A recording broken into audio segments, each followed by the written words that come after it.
பாட்டு ஆரம்பிக்கிறப்போ துதிசை மனமே நிதம் துதிசை துதிசை இம்மட்டும் நடத்தின உன் தேவனை இன்றும் என்றும் நன்றி மிகுந்த மனதோடு இன்றும் என்றும் ஃபாரெவர் இம்மட்டும் கடவுள் நம்மளை வழி நடத்தியிருக்கிறார். இனிமேலும் வழி நடத்துவார். Thus far the Lord has helped us. அதுதான் சாமுவேல் சொன்னது. இப்போ இன்னைக்கு நம்ம பார்க்க போறது ஒரு மனுஷன் குணம் அடைகிறான். ஆனா இந்த நம்ம பாட்டு பாடணுமே அதுக்கு ஆப்போசிட்டா அவன் துதி செய்யவில்லை. அவன் குணப்படுத்தப்பட்டான். ஆனா he never thanked. ஏன் அப்படின்னா இயேசுவானவர் யாருன்னு தெரியாத ஒரு நிலைமையில அவன் இருக்கான். அவர்கிட்ட இருந்து நன்மை பெற்றான். ஆனா அவனுக்கு தெரியல யார் அந்த நன்மையை கொடுத்ததுன்னு. அது போல இல்லாமல் நம்ம எப்பொழுதும் துதி செய்ய வேண்டும். மீண்டுமா நம்ம இப்போ யோவான் சுவிசேஷத்தை தொடர்ந்து தியானிக்கலாம். அதுல 5வது அதிகாரத்துல நம்ம ஆரம்பிக்க போறோம். முன்னாடி நான் சொன்ன மாதிரி இந்த யோவான் புஸ்தகத்தை 4 பகுதியாக ஒரு செக்ஷனா பிரிச்சுக்கலாம், பிரிவுகள். முதலாவது நம்ம சொன்ன ப்ரோலாக், இன்ட்ரோடக்ஷன், அறிமுகம்னு. அது 1வது அதிகாரம் 18 வசனங்கள், முதல் 18 வசனங்கள். 19வது வசனம் 1வது அதிகாரம் 19லேருந்து 12வது அதிகாரம் முடிவு வரை புக் ஆஃப் சயின்ஸ் அப்படின்னு சொன்னோம், அடையாள புஸ்தகம். அதுல தான் இந்த அற்புதமும் நடக்குது. இன்னைக்கு நம்ம பார்க்க போறதும் ஏற்கனவே நம்ம பார்த்த அற்புதங்களும் இன்னைக்கு பார்க்க அற்புதமும் இன்னும் சில அற்புதங்களும் நடக்க போறது இந்த பகுதியில், இந்த பிரிவுல. அடுத்தது 13லேருந்து 20வது அதிகாரம், அந்த செக்ஷனை நம்ம என்ன சொன்னோம்னா it is the book of suffering, பாடு அனுபவித்தலின் புஸ்தகம். அந்த பிரிவு அது எதை குறிக்குது அப்படின்னா இயேசுவானவர் எப்படி இந்த அப்பர் ரூம் எப்படி தன்னுடைய சீஷர்களுடன் கூட இருந்து அவர்களுக்கு பல விதமான காரியங்களும் சொல்லி கொடுத்து கடைசியாக கெத்செமனேக்கு போய் அதுக்கப்புறம் சிலுவையில் மரணம் அடைந்து உயிர் தெழுந்தார். ஸோ இது 13லேருந்து 20வது அதிகாரம் வரையும். ஸோ புக் ஆஃப் சஃபரிங் சொல்லலாம், புக் ஆஃப் க்ளோரி, மகிமையின் புஸ்தகம். கடைசி chapter 21 it is a epilogue R closing, அதான் முடிவுரை. ஸோ இப்படியா நம்ம பிரிச்சுட்டோம். இப்போ நம்ம பார்க்க போறது இந்த 2வது பகுதி, புக் ஆஃப் சயின்ஸ், அடையாள புஸ்தகத்துல நம்ம இருக்கோம். இந்த 5வது அதிகாரத்தை லாஸ்ட் டைம் நான் சொன்ன மாதிரி 2 பகுதியாக பிரிச்சுக்கலாம், 2 பார்ட்ஸ். முதலாவது பகுதி, முதல் 18 வசனங்கள் அக்கேஷன் டு செலிப்ரேட்னு சொன்னேன், கொண்டாடுவதற்கான நிகழ்வு. இந்த கொண்டாட்டம் பார்த்தீங்கன்னா நம்ம பார்க்க போற, இன்னைக்கு ஆரம்பிக்க போகிற இந்த மனிதனின் குணமடைதல், அது ஒரு சந்தோஷப்படுற விஷயம். ஆனா பாருங்க, அது மட்டும் இல்லாம இந்த டைட்டில் எது கொடுத்தேன்னா அக்கேஷன் டு செலிப்ரேட், அது மட்டும் இல்லாம இயேசுவானவரே கொண்டாடுவதற்காக ஒரு இடத்துக்கு போகிறார். ஸோ அக்கேஷன் டு செலிப்ரேட் 18 வசனங்கள். 19லேருந்து 47வது வசனம் கடைசி வசனம் வரையும் ஆப்பர்ச்சுனிட்டி டு கன்ஃபெஸ், அறிக்கையிடுதலின் சந்தர்ப்பம். சில காரியங்களை அறிக்கையிட வேண்டும் என்று இயேசுவானவர் சொல்லுகிறார். அதுதான் மீதியான பகுதியில். இப்போ முதலாவது பகுதியில் பார்த்தீங்கன்னா அந்த 18 வசனங்கள்ல ஒரே ஒரு மனுஷனை பற்றினது. அந்த மனுஷன் சுகமடைகிறான் உடல் ரீதியாக, பிசிக்கல் ஹீலிங், அதை பற்றினது. ஆனா அதுக்கப்புறம் நடக்கிறது எல்லாமே ஒரு மனுஷனோ ஒரு மனுஷியோ பத்தி இல்லாம எல்லா மக்களும் எப்படி உடல் ரீதி இல்லாம ஆத்தும ரீதியில் சுகம் பெற வேண்டும். It is about the spiritual healing of not just one man but many people, all people. அதை பற்றினது. இதோட தவிர நம்ம என்ன கவனிக்க போறோம்னா இயேசுவானவருக்கு he had the authority to heal and the authority to judge.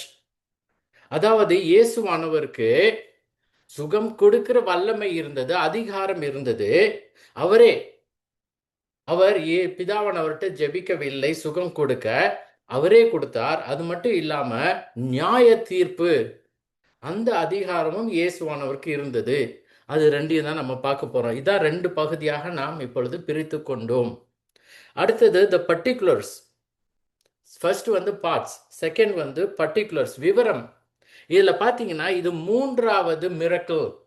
இந்த அற்புதம் நம்ம பார்க்க போறது இந்த அதிகாரத்துல இருக்குது 3வது மிரக்கிள், அற்புதம், அடையாளம்னு கூட சொல்லலாம், விவரிக்கப்பட்டது. விவரிக்கப்பட்ட மூன்றாவது மிரக்கல். முதலாவது விவரிக்கப்பட்ட ஒரு அற்புதம் அது என்னது? கானா ஊரிலேயே நடந்த அற்புதம்.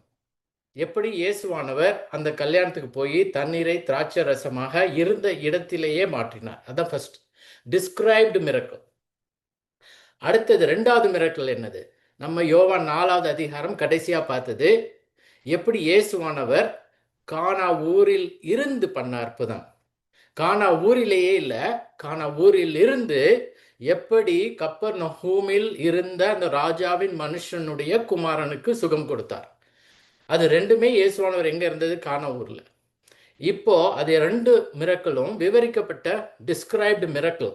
அதை தவிர யோவான் 2ல் நம்ம பார்த்தபடி கடைசி பகுதியில் இயேசுவானவர் எருசலேமில் இருந்த பொழுது பலவிதமான அற்புதங்கள் அடையாளங்களையும் செய்தார். ஆனால் அதை விவரிக்கவில்லை யோவான். ஸோ இந்த கானா ஊரிலிருந்து இயேசுவானவர் கானா ஊரில் இருக்கிறப்ப செஞ்ச அற்புதங்கள், இந்த ரெண்டு அற்புதங்களுக்கு நடுவுலையும் பல அற்புதங்கள் நடந்தது. அதை குறித்து யோவான் விவரிக்கவில்லை, அதை மட்டும் he just mentioned. ஸோ அதை குறிப்பிட்டார். இப்போ நம்ம பார்க்க போற விவரிக்கப்பட்ட மூன்றாவது அற்புதம் இன்னைக்கு நம்ம பார்க்க போற அற்புதம். ஸோ இது ஃபர்ஸ்ட் நம்ம பார்த்தது பார்ட்ஸ், தட் இஸ் பகுதி. எப்படி இந்த யோவான் 5வது அதிகாரத்தை பிரித்துக்கலாம், அதில் என்ன பார்க்கலாம் அப்படின்றது. ரெண்டாவது பர்டிகுலர்ஸ், அந்த அற்புதங்கள் எப்படி விவரிக்கப்பட்ட அற்புதங்களாக இருந்தது. இன்றைக்கு மூன்றாவது அற்புதத்தை பார்க்க போகிறோம்.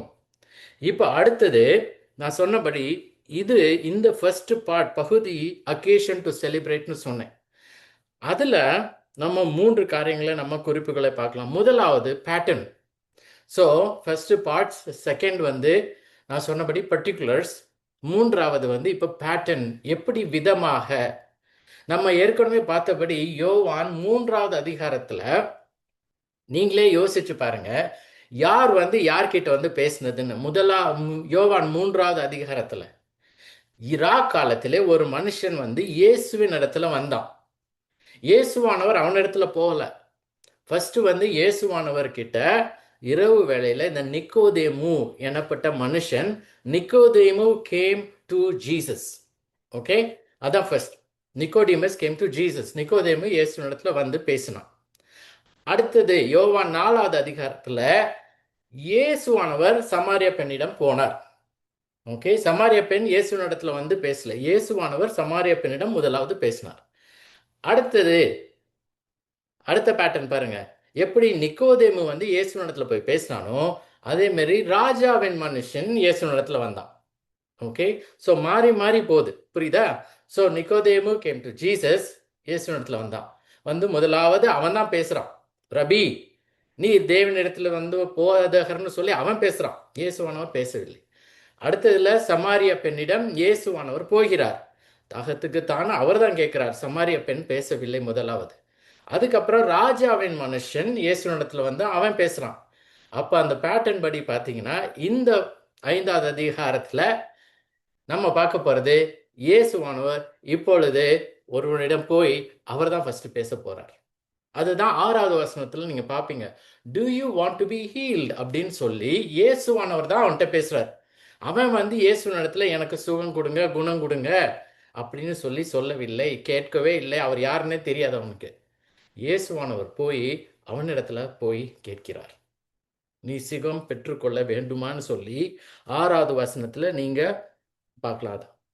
ஸோ இதான் பேட்டர்ன், மாதிரி மாறி வருது. அந்த பேட்டர்ன் படி யோவானும் எழுதுகிறார் இந்த இந்த இந்த இந்த அதிகாரத்தில். அடுத்தது த பவர், வல்லமை. இந்த வல்லமை எப்படின்னா, இயேசுவானவர் எப்படி இப்ப நான் சொல்ல போற எக்ஸாம்பிள்ஸ்ல சுகம் கொடுத்தாரோ அந்த மாதிரியான ஒரு காரியம். இயேசு அசுத்த ஆவியுள்ள மனுஷனை மார்க்கு 5:15 எப்படி சொஸ்தமாக்கினாரோ, நாயின் ஊரில் இருந்த ஒரு விதவை, அந்த அம்மாவுக்கு ஒரே ஒரு குமாரன், அவன் இறந்து போனான். எப்படி அவனுக்கு உயிர் பிச்சை கொடுத்தாரோ, இது லூக்கா 7:12-15. அது மட்டும் இல்லாம எப்படி பலவீனப்படுத்தும் ஆவியை கொண்ட ஒரு ஸ்திரீ, அவளை சொஸ்தமாக்கினாரோ, இது லூக்கா 13:13. அது மட்டும் இல்லாம நீர்க்கோவை வியாதியுள்ள ஒரு மனுஷன், இந்த மனுஷனை இயேசுவானவர் இந்த சினகாக் ஆலயத்துல பார்க்கிறார். அங்க அவனுக்கு சுகம் கொடுக்கிறார். அது போல இது வந்துட்டு லூக்கா 14:4. எப்படி கடைசியாக அவர் அரெஸ்ட் பண்றாங்க இல்லையா, அப்போ மால்கூஸ்னு ஒருத்தன் வரான். அவனுடைய வலது காதை பேதுரு வெட்டினார். அவனுக்கு எப்படி இயேசு சுகம் கொடுத்தாரோ, எப்படி லூக்கா இது யோவான் 9:7 ஒரு கண் தெரியாத ஒரு குருடனுக்கு இயேசு எப்படி பார்வை அளித்தாரோ, அது மட்டும் இல்லாம பல நேரங்களில் நம்ம பார்க்கறது இயேசுவானவரே குணம் கொடுக்கிறாரோ, அது போல இந்த வியாதியா இருந்த மனுஷன், இந்த யோவான் 5 பார்க்க போற மனுஷனுக்கும் இயேசுவானவர், இப்ப நான் சொன்ன எக்ஸாம்பிள்ஸ்ல இருக்க மாதிரி இயேசுவானவர் அவன் கேட்காமலே சுகபலன் கொடுத்தார். இப்ப நான் சொன்ன எல்லா எக்ஸாம்பிள்ஸ்லயும் நாயின் ஊர் விதவை, அவளுடைய மகனை எல்லாரும் கொண்டு போறாங்க, யாருமே கேட்கல. இயேசுவானவர்கிட்ட வந்து பாருங்க, அவ கஷ்டம், ஒரே மகன், அவளுக்கு ஹஸ்பண்ட் கிடையாது, அவனை உயிர் கொடுங்கன்னு சொல்லி யாருமே கேட்கல, இயேசுவானவரே கொடுத்தார். அதே போல இங்கே இருக்கிற இந்த வியாதியா இருந்த மனுஷனும் கேட்கவே இல்லை சுகம் கொடுங்கன்னு. அது மட்டும் இல்லாம நான் சொன்ன எல்லா எக்ஸாம்பிள்ஸ்லயும் யாரெல்லாம் சுகம் பெற்றார்களோ அவர்கள் இயேசுவின் இடத்துல விசுவாசம் இல்லாமலே குணத்தை பெற்றார்கள். அவர் யாருன்னே தெரியாது. ஈவன் அந்த நாயின் விதவையின் அந்த மகனுக்கு உயிர் கொடுத்தவுடன் கூட எல்லாரும் என்ன நினைச்சாங்கன்னா, அதுக்கப்புறம் நீங்க போய் அந்த வசனங்களை வாசிச்சீங்கன்னா, இவர் ஒரு மகா தீர்க்கதரிசி அப்படிதான் நினைச்சாங்க. He is a great prophet. இயேசுவானவர்கிட்ட ரட்சிக்கக்கூடிய விசுவாசம் இல்லை. இயேசுவானவர்கிட்ட அவர்கள் யார் நீங்க, எப்படிங்க உயிர் வந்தது, இவன் தான் செத்து போயிட்டானே அப்படின்னு சொல்லி கூட கேட்கல. இது ஒரு பெரிய ஒரு அற்புதம் இல்லையா, ஒருத்தன் செத்து போய் உயிரோட வர்றது. அப்படி இன்னைக்கு நடந்துச்சுன்னா நம்ம ஃபர்ஸ்ட் என்ன சொல்வோம், சந்தோஷப்பட்டுட்டு யார் அதுக்கு அந்த அந்த இடத்துல அந்த அற்புதத்தை செஞ்சோன்னு போய் கேட்போம், யாருங்க நீங்க, எப்படிங்க உயிர் வந்தது. ஆனா அப்படி யாருமே கேட்கல. இந்த இன்னைக்கு நம்ம ஆரம்பிக்க போற இந்த அற்புதத்திலையும் பார்த்தீங்கன்னா, இந்த மனுஷன் இயேசுவின் இடத்துல, யார் நீங்க, நான் இவ்வளவு வியாதியா இருந்தேனே, எனக்கு சுகம் கொடுத்தீங்களே, உமக்கு நன்றி, துதிக்கிறேன், நீங்க யாரு, உங்களை பத்தி எனக்கு தெரியணும், ஒண்ணுமே கேட்கல. ஸோ அதுதான் இயேசுவானவருடைய வல்லமை. இதுல இருந்து என்ன தெரியுதுன்னா, இயேசுவானவரும் தேவனும் எப்பெல்லாம் யாருக்கெல்லாம் சுகம் கொடுக்கணும்னு நினைக்கிறாங்களோ அவர்கள் கொடுப்பார்.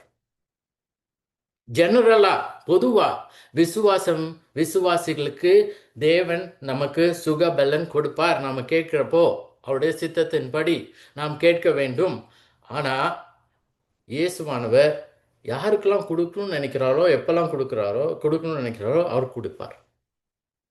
விசுவாசிகளுக்கு மட்டும்தான் என்பது கிடையாது. அதுதான் இந்த பர்பஸ் அடுத்தது நம்ம பார்க்கறது. ஸோ இதுவரையும் பார்த்தீங்கன்னா நம்ம பார்ட்ஸ் 2 பகுதியாக பிரிச்சுக்கலாம்னு சொன்னேன். அடுத்தது பர்டிகுலர் இந்த மிரக்கல், மூன்றாவது டிஸ்கிரைப்டு மிரக்கல், விவரிக்கப்பட்ட மிரக்கல் அப்படின்னு சொன்னேன். அடுத்தது பேட்டர்ன்னு சொன்னேன். எப்படி நிக்கோதேமு இயேசுனிடத்தில் போனால் இயேசுவானவர் சமாரிய பெண்கிட்ட பேசுகிறார். ஸோ அதுக்கப்புறம் அந்த ராஜாவின் மனுஷன் இயேசுனிடத்தில் போனால் இப்போ இயேசுவானவர் ஒரு யூத மனுஷன்ட்ட போகிறார். ஸோ இதுதான் பேட்டர்ன், முதலாவது பேசுவது.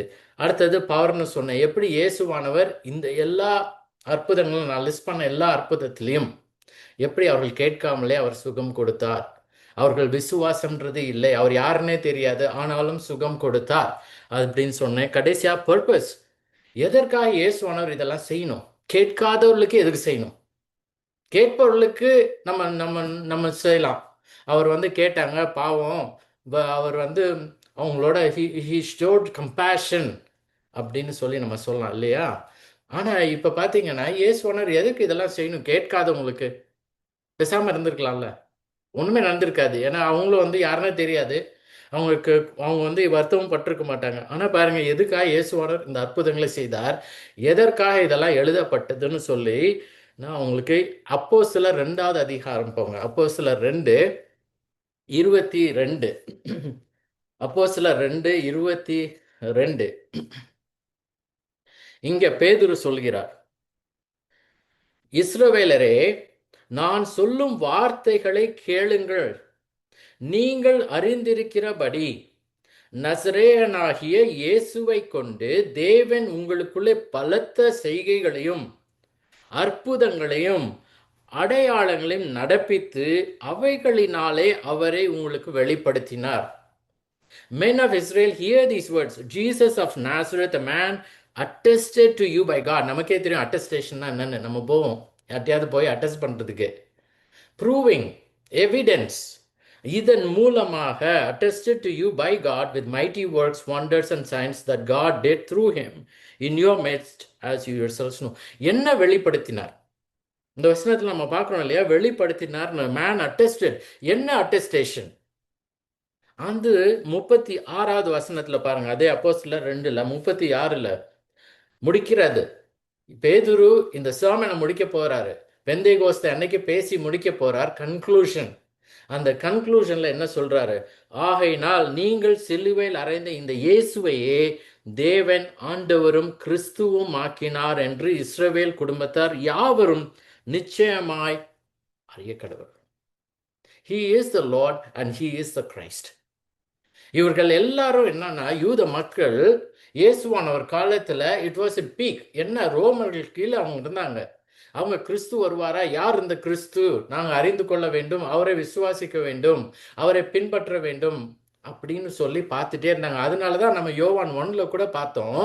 இந்த யோவான் ஸ்நானகன்ட்ட போய் கேட்குறாங்க பாருங்க, யோவான் 1வது அதிகாரம்ல அவர்கள் போய் கேட்டப்போ அதை தான் இந்த யோவானும் சொல்லுகிறார். 20வது வசனம் பாருங்க, யோவான் 1:20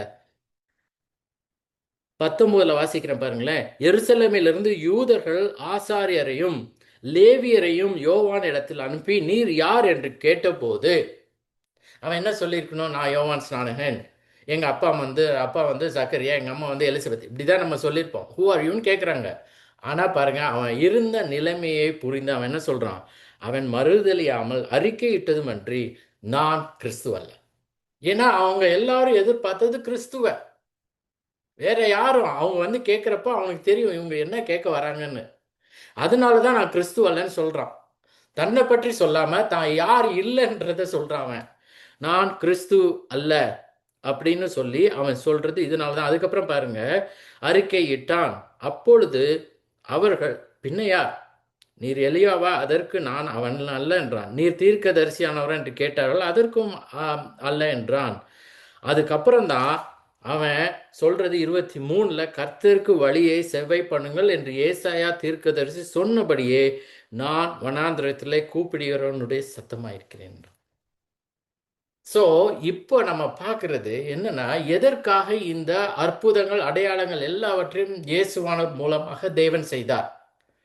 அவரை வெளிப்படுத்துவதற்காக. இஸ்ரவேல் மக்களிடத்துல இவரே கிறிஸ்து, நீங்கள் எதிர்பார்த்த கிறிஸ்து இவரே, இவரையே பின்பற்றுங்கள், விசுவாசிங்கள்னு. அப்பதான் இந்த அப்போஸ்தலர் 2:38 நம்ம பார்க்கறது. அவர்கள் கேட்குறாங்க, அப்ப நாங்க என்ன பண்ண வேணும்? எங்க மனதை நாங்க we have been cut into our hearts அப்படின்னு சொல்லி அப்போஸ்தலர் 2ல் பாருங்க 38வது வசனத்துல இங்க பேதுரு அதற்கு என்ன சொல்றாரு? 37ல் இருதயத்திலே குத்தப்பட்டவர்களாகி பேதுருவையும் மற்ற அப்போஸ்தலரையும் பார்த்து, சகோதரரை நாங்கள் என்ன செய்ய வேண்டும் என்றார்கள். பேதுரு அவர்களை நோக்கி, நீங்கள் மனம் திரும்பி ஒவ்வொருவரும் பாவ மன்னிப்புக்கென்று இயேசு கிறிஸ்துவின் நாமத்தினாலே ஞான ஸ்நானம் பெற்றுக்கொள்ளுங்கள். இது இந்த ஞான ஸ்நானம் நம்ம சொல்றது குழந்தையா இருக்கிறப்ப ஞான ஸ்நானம் இல்லை. ஏன்னா அவங்களுக்கு விசுவாசமே இருக்காது, அவங்களுக்கு தெரியவே தெரியாது. இந்த விசுவாசம் வைத்த பிறகு, யார் இயேசுன்னு தெரிஞ்ச பிறகு அவர்கள் இருதயத்தில் குத்தப்பட்டு ஞானஸ்நானம். இதுதான் பைபிள்ல இருக்க ஞானஸ்நானம். விசுவாசத்துக்கு முன்னாக இல்லை, விசுவாசத்துக்கு அப்புறம். அதை தான் அவர்கள் செய்தார்கள். ஸோ இப்போ இந்த பர்பஸ் என்னது, எதற்காக இதெல்லாம் எழுதியிருக்கிறாங்கன்னா, நாமும் கிறிஸ்துவை விசுவாசிக்க வேண்டும் என்பதற்காக. சும்மா ஒரு ஸ்டோரி மாதிரி இல்லாமல் எமோஷ்னல் ஆகி எப்படி இயேசுவானவர் எவ்வளோ அற்புதமாக செஞ்சார் அப்படின்னு சொல்லி அப்ரிஷியேட் பண்ணி போகிறதுக்கு இல்லை அவர் மகா தீர்க்கதரிசி அப்படின்னு சொல்லிட்டு போகிறதுக்கு இல்லை, அவரே கிறிஸ்து. அதுதான் யோவான் 20வது அதிகாரம் 31வது வசனத்தில் பாருங்களேன். அங்க இதோட பர்பஸ் நான் ஏற்கனவே பல தடவை சொல்லியிருக்கேன். எதற்காக யோவான் இதை எழுதி இருக்கிறார்னு இந்த சுவிசேஷத்தை அவரே சொல்றது. 30வது வசனம் 20-30, இந்த புஸ்தகத்தில் எழுதியிராத வேறு அநேக அற்புதங்களையும் இயேசு தமது சீஷருக்கு முன்பாக செய்தார். இயேசு தேவனுடைய குமாரனாய கிறிஸ்து என்று நீங்கள் விசுவாசிக்கும்படியாகவும் விசுவாசித்து அவருடைய நாமத்தினாலே நித்திய ஜீவனை அடையும்படியாகவும் இவைகள் எழுதப்பட்டிருக்கிறது. Jesus did many other signs, but these are written so that you may believe that Jesus is the Christ, the Son of God, and that by believing you may have life in his name. Eternal life, நித்திய ஜீவன் விசுவாசிக்கணும்னு சொல்லிட்டு பல நேரங்களும் நம்ம பல வருஷமாக நம்ம பைபிளை படிச்சிருக்கலாம், இல்லை இந்த மாதிரி பிரசங்கத்தை கேட்டிருக்கலாம். ஆனால் விசுவாசிக்கலன்னா நித்திய ஜீவன் கிடையாது. இயேசுவே கிறிஸ்து, தேவனுடைய குமாரனாய் கிறிஸ்து என்று விசுவாசிக்க வேண்டும். அதற்காக தான் யோவான் எழுதினார். ஸோ இப்போ யோவான் எழுதின பர்பஸும் எதற்காக இயேசுவானவர் பல அற்புதங்களையும் செய்தார், கேட்காமலே செய்தார் என்பதற்கும் ரீசன் என்னன்னா, அவரே கிறிஸ்து என்று மக்கள் அறிந்து கொள்ள. இட் வாஸ் சைன், அடையாளம். அந்த அற்புதமே அடையாளமாக இருந்தது. ஸோ இப்போ நம்ம பார்த்தோம் பலவிதமான காரியங்கள். ஃபர்ஸ்ட் பார்ட்ஸ் பார்த்துட்டோம், பகுதி. ரெண்டாவது பர்டிகுலர்ஸ், விவரங்கள் பார்த்தோம். மூன்றாவது பேட்டர்ன், இந்த விதங்கள் பார்த்தோம். நாலாவது பவர், அவருக்கு இருந்த வல்லமை. அதுக்கப்புறம் பர்பஸ், நோக்கம், எதற்காக இயேசுவானவர் செய்தார்னு.